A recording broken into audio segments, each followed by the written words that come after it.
तो hey guys, कैसे हो आप सब लोग? होप कि सब लोग ठीक होंगे। तो फाइनली मैं आ चुका हूँ एक और वीडियो को लेकर। एंड इस वीडियो में भी हम जानने वाले हैं आपके कुछ फेवरेट कार्टून्स एंड एनिमे के बारे में, कुछ सीक्रेट्स बातें। पिछली वीडियो भी कुछ सीक्रेट्स बातों के बारे में थी एंड ये वीडियो भी कुछ सीक्रेट्स बातों के बारे में होने वाली है। हाँ यार, पिछली वीडियो में काफी ज्यादा मजा आ गया था भाई। ऐसी सीक्रेट बातें जानने को मिली थी जो भाई अगर मैं वीडियो ना देखता इन भाई की तो कभी जान नहीं पाता भाई। तो या I proud of my self कि भाई मैं इंडिया में पैदा हुआ हूँ जहाँ पर इतने सारे फैक्ट्स बताने वाले यूट्यूबर सभी एग्जिस्ट करते हैं। तो या हम फिर से बात कर रहे हैं व्हाट द फैक्ट भाई के बारे में, जो कि काफी ज्यादा कमाल की वीडियो बनाते हैं। तो हाँ भाई यार, तुम मेरे चैनल को सब्सक्राइब करो ना करो, उनके चैनल को सब्सक्राइब जरूर कर लिया करो भाई, जब भी वीडियो बनाता हूँ उनके ऊपर, ठीक है। तो हाँ, जैसा कि मैंने बताया, हम फिर से जानने वाले कुछ सीक्रेट्स एनिमे और कार्टून्स के बारे में। तो वीडियो में काफी ज्यादा मजा आने वाला है। तो या मैं तुम्हें बोर नहीं करता हूँ एंड जल्दी से अपनी वीडियो को स्टार्ट करते हैं। शिनचैन का घर वीडियो स्टार्ट हो चुकी क्यों है। बदला गया था? डोरेमोन के सबसे डार्क गैजेट्स कौन से हैं? और वो कौन सा कार्टून है जिसमें बहुत सारे सीक्रेट मैसेजेस और इस स्लेंडर मैन को देखा गया था? हमारे फेवरेट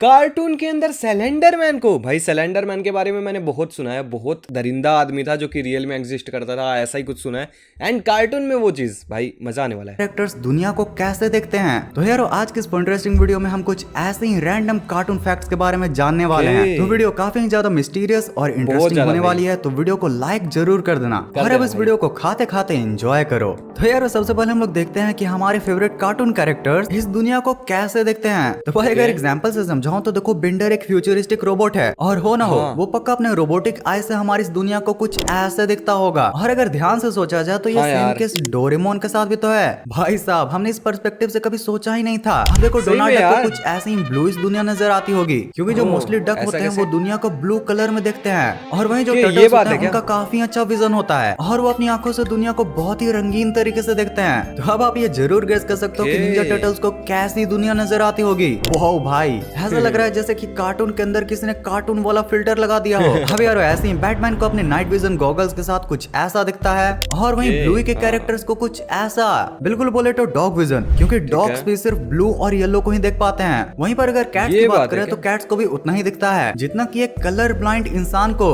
और इसलिए जो गम्बॉल कार्टून के कैरेक्टर्स और जितने भी कैट कार्टून कैरेक्टर्स हैं उनको कुछ ऐसा दुनिया दिखाई देता है। भाई ये चीज जान के ऐसा शौक सा लग रहा है कि भाई ऐसी चीज होती है क्या? वैसे यार, इस पूरी विजन वाले चार्ट में मुझे रिक का स्मार्ट विजन काफी ओपी लग रहा है। मतलब भाई कितना ही डिटेल्ड, हाई आईक्यू और साइंटिफिक सा लग रहा है। वैसे भाई ये तो शॉर्ट लिस्ट हो गई, लेकिन अगर तुम्हें डिटेल में जानना हो कि हमारे कार्टून कैरेक्टर्स इस दुनिया को कैसे देखते हैं तो तुम कमेंट कर सकते हो। अगर ज्यादा कमेंट आया तो इस पर भी एक वीडियो बना देंगे। तो देखो, आप कार्टून के सीक्रेट्स एंड फैक्ट्स के बारे में बात कर रहे हैं ना, तो यार मैं भूल कर भी ग्रेविटी फॉल्स के क्रिप्टोग्राम्स के बारे में नहीं भूल सकता। सिंपली अगर क्रिप्टोग्राम को बोलूं तो कुछ ऐसे सीक्रेट मैसेजेस जो कि कहीं ना कहीं एक पजल की तरह होते हैं, जिनके की पार्ट्स अलग अलग एपिसोड्स के अलग अलग सेगमेंट्स में दिया जाता है। और वो भी बस नॉर्मल तरीके से शो करके नहीं, बल्कि एक तरीके से इनकोडेड फॉर्म में। चलो तुम लोगों को एक मजेदार एग्जांपल से समझाता हूँ। तो ग्रेविटी फॉल्स के सीजन 1 आने के बाद उसके कुछ शॉर्ट सीरीज को रिलीज किया गया था। अब इस सीरीज में सब कुछ लगभग नॉर्मल था, लेकिन हर एपिसोड के कंक्लूजन में एक पेज के पीस को दिखाया जाता था, जो कि कोई भी कार्टून का आमतौर पर एक ट्रांजिशन वाला पेज लगता है। लेकिन यार, जब तुम इन 6 एपिसोड के इन 6 ट्रांजिशन पेजेस को एक साथ मिलाओगे तो तुम्हें मिलेगा ये एक बड़ी सी आंख और उसके ऊपर एक्स का मार्क। इन सब सिंबलिज्म के साथ इसमें बहुत सारे इनक्रिप्टेड मैसेजेस भी होते हैं। ये क्या था यार? जब इन सारे इनक्रिप्टेड मैसेजेस को डिक्रिप्ट किया गया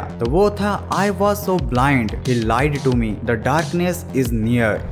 भाई ये कैसे खतरनाक मैसेजेस आ रहे हैं कार्टून्स में? मतलब कि मैं कितना अंधा था, उसने मुझसे झूठ बोला, अंधकार पास ही है। भाई साहब, क्या ही मजेदार कार्टून है यार। आप पता चला ये नोटो टाइप का फेवरेट कार्टून कैसे है। वैसे तुम्हारे दिमाग में ये क्वेश्चन जरूर से आ रहा होगा कि इन इनक्रिप्टेड सीक्रेट मैसेजेस को नॉर्मल मैसेज में कैसे बदला जाता है। तो यार, ये किया जाता है with the help of cipher techniques, जैसे कि A1Z26 साइफर, जिसमें कि क्रिप्टोग्राम के 1 to 26 लेटर्स को A to Z अल्फाबेट्स में बदला जाता है। मतलब कि 1 के लिए A, 2 के लिए B, 3 के लिए C, एटसेट्रा। और यार तुम्हें एक बात बताऊं, मुझे अभी भी समझ नहीं आया क्या था। सच में रियली मुझे समझ नहीं आती ये चीज। तो सिर्फ यही नहीं, बल्कि इस कार्टून का एक और मजेदार बात तो ये है कि इसके सीजन 1 के एपिसोड 2 के एक सीन में हमें कुछ ये देखने के लिए मिलता है। जरा तुम भी ध्यान से देखो, क्या तुम्हें वो चीज मिली? अब जरा तुम यहाँ पर देखो, यस गाइस, स्लेंडर मैन, जो कि इस कार्टून का कैरेक्टर नहीं बल्कि एक बहुत ही पॉपुलर हॉरर गेम का कैरेक्टर है। और यार, इस ओके ये गेम का करेक्टर है क्या? मुझे पता नहीं था कि ये गेम है, मैं सोचता था कि ये रियल चीज है कोई। ओके ठीक है। भी सीक्रेट बात तो ये है कि ये कैरेक्टर ना सिर्फ ग्रेविटी फॉल्स में बल्कि एडवेंचर टाइम, सिम्पसन्स, यहाँ तक कि पुराने कार्टून फ्लिंटस्टोन्स में भी था। और यार ये मिस्टीरियस कैरेक्टर यहाँ पर आया कैसे? वही तो भाई में कोई भी फ्लिंडरमैन नहीं आया है, ये सारी की सारी फोटोशॉप इमेजेस हैं। और जहाँ तक बात है ग्रेविटी फॉल्स मैं सीरियस हो गया था कि यार कैसे की, तो उसमें भी एक कैरेक्टर नहीं था, ये बस किसी ने फोटोशॉप करके रेडिट पर वायरल कर दी थी। और भाई लोग मानने भी लगे थे, क्योंकि यार अभी जो तुमने एक्सपीरियंस किया ना उसको कहते हैं हेलो इफेक्ट। यानी कि अगर तुम्हें एक बार कोई अपनी इन्फॉर्मेशन से इम्प्रेस कर देता है तो वो अगली बार कुछ भी बोलेगा तो लोग उसको मान लेते हैं। यार और ये चीजें तो है ग्रेविटी फॉल्स के साथ तो कुछ ज्यादा ही होता है। माना ग्रेविटी फॉल्स सीक्रेट मैसेजेस को डालते हैं, इसका मतलब ये नहीं कि वो कुछ भी डाल देंगे। यार तुम हर इन्फॉर्मेशन के पीछे अपना दिमाग जरूर लगाओ। तो यार देखो तुम्हें ये तो पता ही होगा कि डोरेमोन के तकरीबन 1300 से भी ज्यादा गैजेट्स हैं। और क्या तुम्हें डोरेमोन के टॉप 3 डार्क गैजेट्स के बारे में पता है? अगर नहीं तो सबसे पहले आता है डिक्टेटर स्विच, जिसके बारे में मोस्टली तुम लोग जानते भी होगे। एक ऐसा बटन जिसको दबाकर तुम किसी भी पर्सन को इस दुनिया से ही गायब कर सकते हो। और इस स्विच से ना सिर्फ वो पर्सन बल्कि सभी के दिमाग में उसके रिलेटेड जो मेमोरीज होती हैं ये उसे भी पूरी तरह से इरेज कर देता था। तुमने एक एपिसोड में से देखा होगा कि कैसे नोबिता सबसे चिढ़कर लगभग सब पूरी दुनिया को गायब कर देता है। जिसके बाद जब एटलास्टली उसे अपनी गलती का एहसास होता है तो भाई वहाँ पर माहौल काफी ज्यादा डरावना हो जाता है। इमेजिन करो एक ऐसी दुनिया जहाँ पर तुम जिससे भी प्यार किया करते थे वो अब एग्जिस्ट ही नहीं करता। भाई इस एपिसोड की एंडिंग तो भाई मैं सोच भी नहीं सकता ये चीजें। सच में ये सोचना एक डरावना सपना है भाई। इससे बेटर है कि भाई मर जाओ, वही सही है। काफी ट्रैजिक होने वाली थी, लेकिन थैंक्स टू डोरेमोन जिसने कि एटलास्टली सब कुछ ठीक कर डाला था। अब ऐसा ही डोरेमोन का एक और डार्क गैजेट था वुडू डॉल कैमरा। तो देखो अगर तुम्हें वुडू डॉल्स के बारे में नहीं पता है तो बेसिकली ये डार्क मैजिक की वो डॉल्स होती हैं जिसके मदद से तुम किसी को बहुत ही परेशान कर सकते हो। और डोरेमोन का ये गैजेट भी कुछ ऐसा ही करता था। इसे तुम किसी भी पर्सन की फोटो खींचकर एक डॉल बना सकते हो, जिसके बाद तुम जो भी उस डॉल के साथ करोगे रियल पर्सन के साथ भी वही होगा। अब नोबिता इस गैजेट का यूज करके काफी मस्ती तो करता है, लेकिन फिर जब उसको डोरेमोन से इसके हिस्ट्री के बारे में पता चलता है तो वो काफी डर जाता है और शुक्र मनाता है कि कैसे तो वो किसी डॉल पर बैठ नहीं गया या फिर उन डॉल्स में पिंस या फिर कोई भी शार्प ऑब्जेक्ट का इस्तेमाल नहीं किया। वैसे अगर तुम्हें डोरेमोन के इन डार्क गैजेट्स के ऊपर भी एक वीडियो चाहिए तो इस वीडियो को लाइक करके कमेंट्स में जरूर बताना। एक डोरेमोन का ऐसा भी तो गैजेट था ना जिसमें एक आदमी फोटो में चला जाता था एंड फोटो को नोबिता की फोटो बन गई थी एंड उसे जलाया भी गया था भाई। नोबिता की सॉक्स जल गई थी भाई, बाकी बच गया था वो, किस्मत थी उसकी। क्योंकि बहुत सारे ऐसे भी डार्क गैजेट्स हैं जो कि जापान में तो दिखाया गया है लेकिन इंडिया में सेंसरशिप की वजह से कभी दिखाया ही नहीं गया। वैसे अमेरिका और जापान में तो इतना सेंसरशिप नहीं लगता। मतलब भाई अगर तुम 1989 के डकटेल्स को भी गौर करोगे तो उसमें भी क्रिएटर्स ने चुपके से बच्चों के कार्टून जैसे कि डकटेल्स में एक सीन में तो आस्क अबाउट इल्यूमिनाटी तक लिख दिया था, जैसे कि बच्चों को बोल रहे हो कि अपने पेरेंट्स से इल्यूमिनाटी के बारे में जानो। माना बहुत सीक्रेट तरीके से लिखा हुआ था पर वहाँ तो सेंसरशिप नहीं लगा। फिर भाई इंडिया में इतनी सेंसरशिप कैसे? ओके तो अब मूव ऑन करते हैं अपने सबसे मेन क्वेश्चन पर कि पहले का सिंचन का घर कुछ ऐसा तो वहीं अभी का सिंचन का घर कुछ ऐसा क्यों?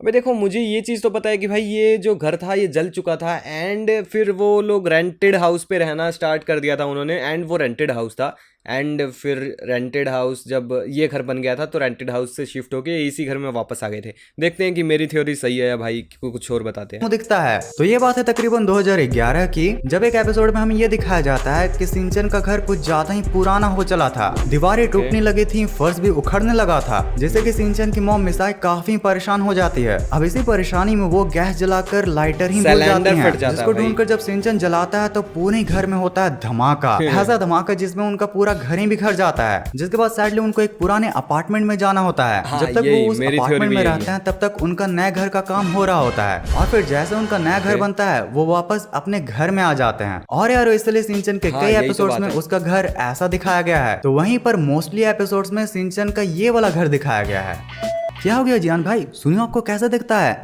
मैं क्या करूं, मैं तो बचपन से ऐसे ही देखता हूं। बचपन से ही? हाँ मतलब तुम्हारी आंखें बचपन से ही मोमोज बेचने वाली जैसी है। भाई पहले डोरेमोन अब जियान ने भी इसे मोमो वाला कह दिया। सुनियो भाई मोए मोए। वैसे तुमने निंजा थॉर्ड में सुनियो का मौसी का लड़का देखा था? भाई केनिची का खिलौना तोड़ दिया। बेचारे 10 साल के केनिची ने अपनी मम्मी को ऐसे ऐसे समझा करके खिलौना लिया था। पावर आप जान गए, इसका 12,000 हॉर्स पावर, 12,000 HP का ये दुनिया का सबसे पावरफुल इंजन है। इससे पावरफुल इंजन अभी वर्तमान में कोई टक्कर का इसका नहीं है। वैसे 10 साल का एज भाई मीम्स के लिए बहुत ही सही है। 10 years old me when I lightened cracker but it not exploded. The most devious villains when you tell them they can't dress like a sea woman. अरे हाँ भाई, ये इतने खतरनाक विलन ये लड़कियों के कपड़े पहनते हैं। रॉकेट चला गया, एस्ट्रोनॉट रह गया। कोई बात नहीं डॉग भाई, तुम ये गाना सुनो और एंजॉय करो। भाई ये क्या बना दिया।